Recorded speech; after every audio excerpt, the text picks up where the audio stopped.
महादेवी वर्मा, अतीत के चलचित्र। महादेवी का परिवार अतीत की स्मृतियों में रहता है, मतलब कि अतीत के चलचित्र, स्मृति की रेखाएं, मेरा परिवार, पथ के साथी, स्मारिका, इनकी सारी रचनाएं हैं। ठीक है। राम वृक्ष, बेनीपुरी, माटी की मूर्तें, गेहूं और गुलाब, लाल तारा, मील के पत्थर। वृक्ष माटी में उगता है, गेहूं और गुलाब देता है। रेखा चित्र का माइंड मैप, मूल तत्व, रेखाओं से अंकित चित्र, शब्द चित्र या व्यक्ति चित्र बोलते हैं। ठीक है। प्रवर्तक कौन है? पद्म सिंह शर्मा, जिनको पद्म पराग बोलते हैं, 1929 में इन्होंने किया था। ठीक है। द्विवेदी युग में इनको क्या बोला? स्वतंत्र विधा के रूप में पूर्ण विकास हुआ। ठीक है। Digital flash card, front Mahadevi Verma, Ram वृक्ष, बेनीपुरी, कन्हैयालाल मिश्र प्रभाकर, श्रीराम शर्मा। आओ बच्चे तुम्हें सुनाए सुंदर सी एक बात, रेखा चित्र के लेखकों का करवाएं साक्षात्कार। महादेवी का मेरा परिवार, अतीत के चलचित्र पार, बेनीपुरी की माटी की मूर्तें करती हैं सदा उपकार। पार्ट 7, जिसमें कहानी के माध्यम से। एक सुंदर वन में महादेवी वर्मा अपने मेरा परिवार गिल्लू और गाय के साथ रहती थी। वे बैठकर अपने अतीत के चलचित्र देख रही थी, तभी वहां से उनके पथ के साथी गुजरे। मूवी मेथड से पूरा याद करिए। परीक्षा में जो भी आपको कंफ्यूजन आए उसका निवारण करिए यहाँ से। हियर 2 मिनट्स रिवीजन सेट, यहाँ पे आप पूरा रिवीजन कर लीजिए बस 2 मिनट में। अब आपका आता है पूरे 50 क्वेश्चन जो हिंदी साहित्य के इन्हीं लेखकों पर आधारित हैं। रचनाकार देख लीजिए, अतीत के चलचित्र किसका है? मैं साफ कह दूं, ये कहानियाँ नहीं जीवनियाँ हैं। ये किसने बोला है? माटी की मूर्तें किसकी विधा है? रेखाएं बोल उठी। टोटल आपके 50 MCQs, जो कि सुपर टेट एग्जाम के लिए बहुत ही फायदेमंद होने वाले हैं। आपको इस वीडियो में आपको पूरा सब कुछ, पूरा रेखा चित्र से संबंधित सब कुछ दिया गया है। Here is answer. फिर आपको यहाँ पे मैच द फॉलोइंग के फॉर्म में भी and fill in the blanks के फॉर्म में भी, फिर आपको कौन सा PYQ रहा है पहले वो भी यहाँ पे आपको सब कुछ मिल जाएगा। फिर यहाँ पे देख लीजिए ultra memory tricks, revision rapid fast. जय हिंद दोस्तों, और बताइए आप लोग कैसे? आई होप आप सभी लोग स्वस्थ होंगे, मस्त होंगे, सफलता की ओर अग्रसर होंगे।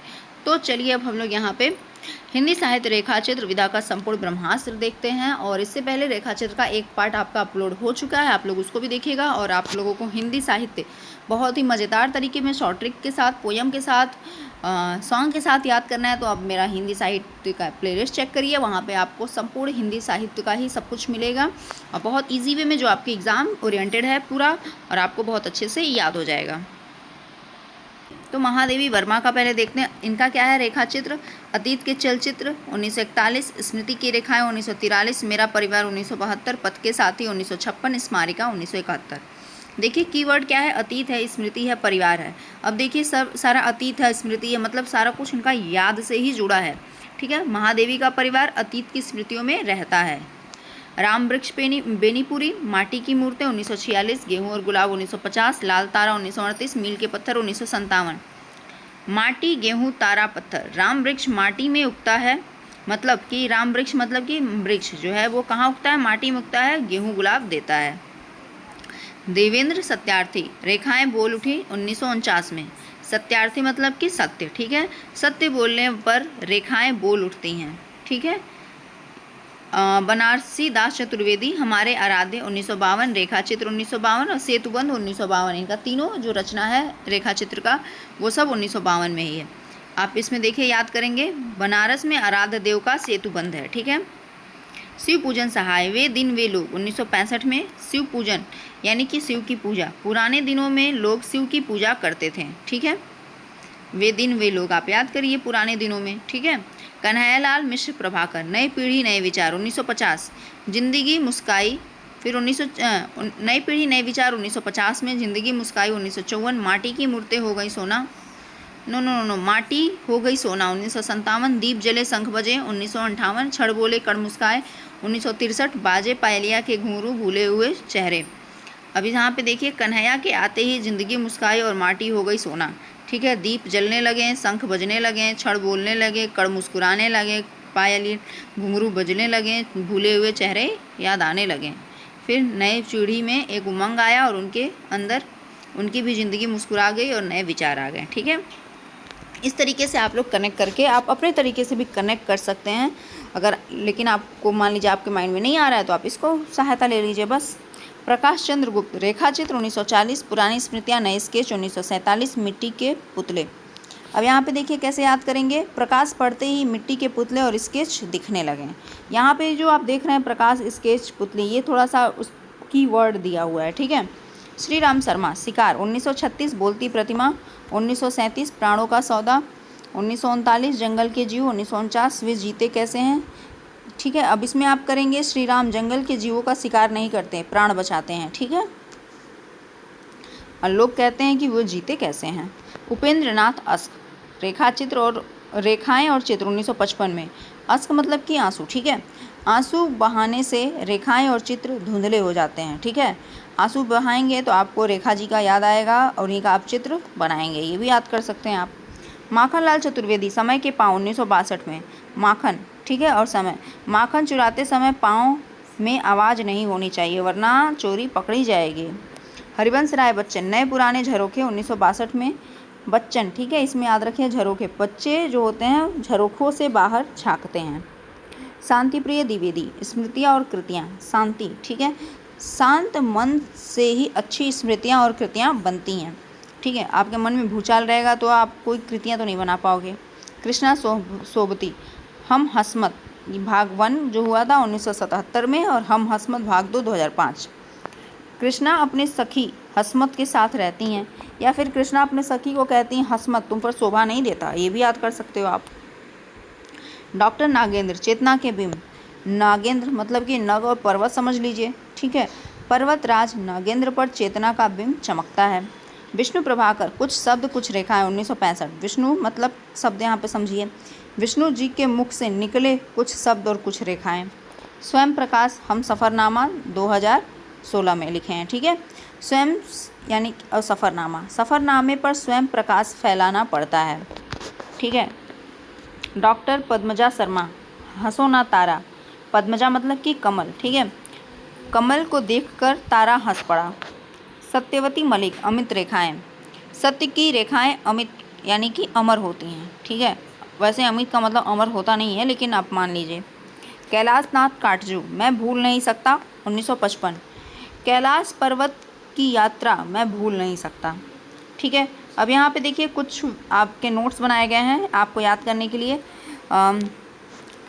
हिंदी के में रेखाचित्र विधा के प्रवर्तक पद्म सिंह शर्मा माने जाते हैं। इनकी रचना पद्म पराग। 1929 में ही हिंदी रेखाचित्र का प्रमाणी विकास हुआ। परीक्षा में ये बार बार पूछा भी गया है। इतिहास तथ्य देख लीजिए, हिंदी रेखाचित्र का उद्भव द्विवेदी युग में एक स्वतंत्र विधा के रूप में हुआ था, किंतु इसका सर्वप्रथम प्रयोग कहानियों के भीतर पाया गया। रामवृक्ष बेनीपुरी का मत क्या है? बेनीपुरी जी रेखाचित्र को शब्दचित्र कहते हैं। उनका सुप्रसिद्ध वक्तव्य, मैं साफ कह दूं ये कहानियाँ नहीं जीवनियाँ हैं, ये चलते फिरते आदमियों के शब्दचित्र हैं। डॉक्टर नागेंद्र मत, इनके अनुसार रेखाचित्र किसी व्यक्ति, वस्तु, घटना या भाव का कम शब्दों में मर्म स्पर्शी भावपूर्ण एवं सजीव चित्रण है। इसमें एकात्मकता होती है, ठीक है। अब देख लीजिए यहाँ पे रेखाचित्र से रिलेटेड कुछ क्वेश्चन है जिसको आप लोग पढ़ लीजिएगा, जो कि बहुत इंपॉर्टेंट तो नहीं है लेकिन फिर भी पढ़ लीजिएगा क्योंकि महादेवी वर्मा ये सब लोग इंपॉर्टेंट है। अंग्रेजी शब्द स्केच हिंदी का पर्याय है। उत्तर क्या है? रेखाचित्र। अतीत के चलचित्र का प्रकाशन वर्ष क्या है? 1941 में। और लेखिका कौन है? महादेवी वर्मा। माटी हो गई सोना किस विधा की रचना है? रेखाचित्र। कन्हैयालाल मिश्र प्रभाकर, ठीक है। समय के पाँव 1962 के रचनाकार माखनलाल चतुर्वेदी, ठीक है। यहाँ पे देखिए रेखाचित्र विधा का माइंड मैप बनाया गया है जिसको आप बहुत अच्छे तरीके से समझ सकते हैं। आप चाहिए तो इसका स्क्रीनशॉट ले लीजिए, ठीक है। सारी ऊपर वाली चीज़ें इसमें यहाँ पे है, बस इसको मैंने क्या किया है एक फॉर्म में क्रिएट कर दिया है माइंड मैप में, ओके। तो आप इसका स्क्रीनशॉट ले लीजिए, ओके। आई होप सो आप लोग ले लिए होंगे स्क्रीनशॉट। चलिए यहाँ पे देखते हैं डिजिटल फ्लैश कार्ड भी। यहाँ पे भी आप इसकी सारा ऊपर वाला ही पॉइंट है, बस एक पॉइंट में चेंज कर दिया गया है कि पढ़ने में थोड़ा सा अट्रैक्टिव लगे, ओके।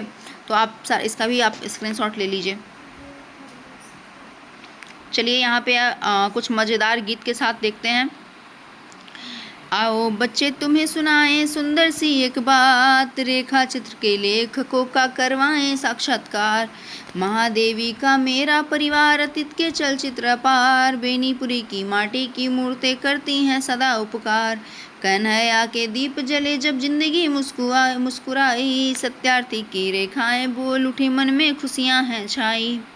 बनारसी दास के हमारे आराधिका सेतु बंद महान, शिव पूजन सहाय के वे दिन वे लोग बढ़ाते सबका मान, ठीक है। प्रकाश चंद्र के मिट्टी के पुतले देख हुआ प्रकाश, श्री राम के जंगल के जीव से हुआ भय का नाश। अश्क बहाकर रेखाएं और चित्र बना रहे थे वीर, माखनलाल के समय के पाँव ने सब बदली सबकी तकदीर। बच्चन झांके नए पुराने झरोखे से, शांत रहे द्विवेदी मौन, स्मृतियाँ और कृतियाँ उनकी टक्कर ले सके कौन। अब यहाँ पे कुछ स्टोरी के फॉर्म में बनाया गया है, जिसको आप अगर मान लीजिए सारा ऊपर की सारी चीज़ें ना अच्छी लगें तो वो स्टोरी के फॉर्म में याद कर ले। ठीक है, पढ़ूँ क्या? चलिए। एक सुंदर वन में महादेवी वर्मा अपने परिवार, ठीक है, जो इसमें हाईलाइटेड ब्लैक पॉइंट है वो रचना है। ठीक है, ध्यान रखिएगा, रचना है और लेखक के नाम है। ठीक है, तो ये ध्यान में रखिएगा। महादेवी वर्मा अपने मेरा परिवार गिल्लू और गाय के साथ रहती थी। वे बैठकर अपने अतीत के चलचित्र देख रही थी। तभी वहाँ से उनके पथ के साथी गुजरे। महादेवी ने उन्हें एक स्मारिका और अपनी स्मृतियाँ की रेखाएं भेंट दी। रास्ते में वे साथी एक बड़े राम वृक्ष के नीचे बैठे, जहाँ उन्होंने माटी की मूर्तें देखी। उस वृक्ष के नीचे गेहूँ और गुलाब उगे हुए थे। ऊपर आसमान में एक लाल तारा चमक रहा था। तभी वहाँ से गुजर रहे देवेंद्र सत्यार्थी ने चिल्लाकर कहा, देखो, सच बोलने से इस वृक्ष की रेखाएं बोल उठ रही हैं। ठीक है, पास के तालाब पर बनारसी दास चतुर्वेदी अपने आराध्य के लिए एक मजबूत सेतुबंध बना रहे थे। यह देखकर शिव पूजन सहाय को वे दिन वे लोग याद आ गए जब सब मिलकर काम करते थे। अचानक वहाँ कन्हैयालाल मिश्र प्रभाकर पहुँचे, जिनके हाथ में जलता हुआ दीप और बजता हुआ शंख था। उनके आते ही सभी की जिंदगी मुस्काई और वहाँ की बंजर माटी सोना बन गई। ठीक है, तो इस तरीके से ये कनेक्टेड स्टोरी याद कर लीजिएगा। फिर यहाँ पे आप मूवी के मेथड से ही उसी चीज़ को देखेंगे। कल्पना कीजिए एक थिएटर की, जहाँ पर्दे पर फिल्म शुरू होती है। पहले दृश्य में श्री राम शर्मा जंगल में खड़े हैं। उनके पीछे बोलती प्रतिमा अचानक चलने लगती है और प्राणों का सौदा करके जंगल के जीव और शिकारियों के बीच समझौता कराती है। अगले दृश्य में कैमरा घूमता है और माखनलाल चतुर्वेदी हाथ में माखन की मटकी लेकर दौड़ रहे हैं, पर स्क्रीन पर उनके समय के पाँव बड़े बड़े पहियों की तरह घूमते हुए दिखाई दे रहे हैं। ठीक है, बैकग्राउंड में हरिवंश राय बच्चन एक विशाल नए पुराने झरोखे से पॉपकॉर्न खाते हुए इस पूरी फिल्म को मूवी की तरह देख रहे हैं। ठीक है, अब यहाँ पे देख लीजिए, मेमोरी पैलेस में अपना दिमाग लगाइए। यहाँ पे बैठक कक्ष, यहाँ सोफे पर कृष्णा सोपती बैठी हैं और जोर से कहती हैं, हंसमत। ठीक है, हम हंसमत। रसोई घर में यहाँ फ्रिज के ऊपर डॉक्टर नागेंद्र की चेतना के बिंब, एक चमकता हुआ शीशा रखा है। बालकनी से बाहर देखने पर स्वयं प्रकाश सूरज की रोशनी आ रही है और रास्ते में एक लेखक अपना हम सफ़रनामा लिख रहा है। पूजा घर में डॉक्टर पद्मजा शर्मा की मूर्ति है और जो आसमान के तारे को देखकर कह रही है, हंसो ना तारे। ठीक है, और फिर यहाँ पे देखिए कुछ हास्यप्रद दृश्य कल्पनाएं हैं। तो ये आप लोग अपने तरीके से यहाँ पे स्क्रीनशॉट ले लीजिए, पढ़ लीजिएगा, जो कि अच्छा लगेगा आप लोगों को, मुझे लगता है। ठीक है, फिर यहाँ पे पार्ट 11 में आप लोग देखिएगा, कुछ कन्फ्यूजन से आप लोगों को हो सकता है कि मान लीजिए पढ़ते टाइम ऐसा लगे कि कुछ मिलता जुलता है, तो उस तरीके से आप इसको याद रखेंगे। तो इसका भी आप लोग शॉर्ट ट्रिक ले लीजिए। सारी ऊपर की सारी चीज़ें हैं। ठीक है, उतना अगर आपको याद हो गया तो इस सब की कोई ज़रूरत नहीं है, लेकिन आप लोगों के सहायता के लिए, सहूलियत के लिए बना दिया गया है। तो चलिए स्क्रीनशॉट ले लीजिए इसका। आई होप सो आप लोगों ने ले लिया होगा। फिर यहाँ पे भी देख लीजिए, इसके भी आप लोग स्क्रीनशॉट ले लीजिए। ये रिवीजन है, 2 मिनट का रिवीजन शीट है। फिर यहाँ पे आपको 50 क्वेश्चंस दिए गए हैं, MCQs है, जो आपके PYQ पर बेस्ड हैं। ठीक है, तो यहाँ पे देख लीजिए, पद्मपराग 1929 के रचनाकार कौन है। ठीक है, अतीत के चलचित्र रेखाचित्र का प्रकाशन वर्ष क्या है, मैं साफ कर दूं तो आप लोग इसको सॉल्व करिए। आप लोग स्क्रीनशॉट ले लीजिए और सारा ऊपर अभी बताया गया है, तो आप लोग खुद सॉल्व करिए, ये मत सोचिए कि मैं कराऊँगी। ठीक है, स्क्रीनशॉट ले लीजिए आप लोग, या तो फिर यहाँ पे सॉल्व करते जाइए और फिर ऊपर जाके आंसर, नीचे इसका आंसर दिया हुआ है, ऐसा नहीं है कि आंसर नहीं दिया हुआ है सारा। आप लोग स्क्रीनशॉट लेते रहिएगा।